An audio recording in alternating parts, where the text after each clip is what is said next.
మేషరాశి అశ్విని నక్షత్రం 1, 2, 3, 4 పాదములు, భరణి నక్షత్రం 1, 2, 3, 4 పాదములు, కృత్తికా నక్షత్రం 1వ పాదం. ఈ 9 పాదములు కలిగినటువంటి రాశి మేషరాశి. మనకు నక్షత్రానికి 4 పాదములు ఉంటాయి. అలాగా అశ్విని నక్షత్రం, భరణి నక్షత్రం 4 పాదాలతో కలుపుకొని కృత్తికా నక్షత్రం 1వ పాదం 9 పాదములు కలిగినటువంటిది మేషరాశి. ఈ మేషరాశి వారికి ఆదాయం 2, వ్యయం 14. అనగా ఖర్చు తక్కువ అనుకుంటారు, కాదు, ఖర్చు ఎక్కువ, రాబడి తక్కువ. ఆదాయం 2, వ్యయం 14. అలాగే రాజపూజ్యం 5, అవమానం 7. పొగిడేవాళ్ళు 5 ఉంటే విమర్శించేవాళ్ళు 7 ఉంటారు. అందుకని తగు జాగ్రత్తగా ఉండాలి. ఈ రాశి వారికి ఏలినాటి శని కారణంగా చాలా జాగ్రత్తలు తీసుకోవాలి. అయితే ఈ సంవత్సరం ఆశాజనకంగా ఉంటుంది.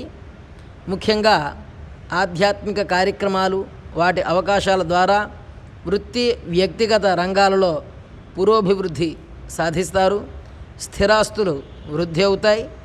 అలాగే నిజాయితీతో ఉన్నవారందరికీ కూడా శ్రమ బట్టి ఫలం కలుగుతుంది.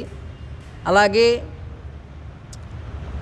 ఈ సంచారం, గ్రహ సంచారం అనగా శని వ్యయస్థానంలో సంచారం వలన ఇప్పటికే తీసుకున్నటువంటి నిర్ణయాల వల్ల కొన్ని విషయాలు ప్రతికూలమై కొన్ని వ్యవహారాల్లో చిక్కులు, ఇబ్బందులు తలెత్తే అవకాశం ఉన్నది.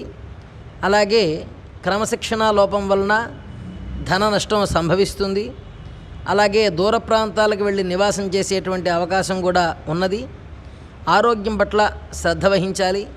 ఆంజనేయ స్వామి వారి ఆరాధన చాలా శుభాన్ని చేకూరుస్తుంది. ముఖ్యంగా ఈ గురుగ్రహ సంచారం మిథున రాశిలో ఉన్నప్పుడు ఏ పని చేయాలన్నా కూడా ఆ పని పట్ల ఆసక్తి లేకపోవుట, పని చేయాలనేటువంటి నిబద్ధత కోల్పోవడం అనేటువంటి విషయాలు చోటు చేసుకుంటాయి.